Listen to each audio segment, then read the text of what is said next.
Hi, it's me again with Corel tips and tricks. Pretty cool little graphic, like a scroll, and it's got a little tilt to it, and we can add that later. So I'm going to take a rectangle, and then I want to take a 2-point line, and I'm going to take it and put it like right on top of that.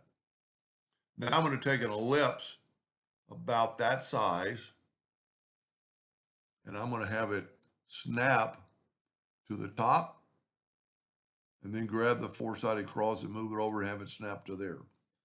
And we're a little bit off. So we're going to make sure you get the 4-point cross.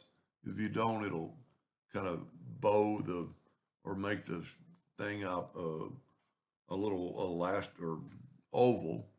Now we're going to take this, and if I would have held down the control button, it'll stay on the top and get it to that edge. Now what we want to do is take away that corner. Well, we don't really have to. And take away that corner and see we got that edge. Take away that. Now we need another 2-point line. I held down the control button so it's perpendicular. And then I'm going to, basically I don't have to do anything else. Let's take our Smart Fill tool and fill that in and nudge it down twice. And now we can take it, and we've got both of them selected. I'm going to skew it. See, that's going to give it that look. And now I can actually make it a little bit shorter, but I'm going to Control G to group it for a second, Control D to duplicate it, and I'm going to mirror it both directions. See, I'm a little bit long. I'm going to make it a little shorter. So what I'm going to do is I'm going to left click, right click, and I'm going to get rid of those lines. It's still pretty long, but it doesn't really matter. Let's get it out of the way of the page. And we got 3 parts, so we're going to take the Smart Fill tool and fill in the 3 parts. Here's kind of the key. We've got that one selected. We're going to get the interactive fill tool, and we're going to swipe up, and we're going to put a little darkness there. And you can have as little or as much as you want. Now, if I would have done that at first, I wouldn't have to do it twice.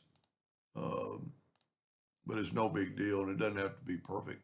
Probably would have been smarter to do this and then flip it. Let's make it kind of the same. Now, here's kind of the key for the video. We want that white on both. So I'm going to get the interactive fill tool, and I'm going to swipe from there to there, and then I'm going to put orange right there, and matter of fact, I'm going to double click and put orange there. Well, let's just drag an orange there. Now here's kind of the key. If we put this white, see how it's kind of at an angle, and we need to put another orange, so we kind of get that. And by moving this, you'll change that look. We're still a little bit too much white. We're going to bring that orange down and then bring that white up. But the key is this right here. Corel does that to me every once in a while. Get it a little bit perpendicular. Now we can do the same thing here.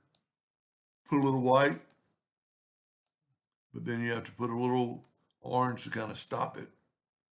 And let's bring this white a little bit more, the white down. And because we're perpendicular, it looks pretty good. Now it's going to really show off when we put a black box around it. I'm going to go to Object Order, back a page.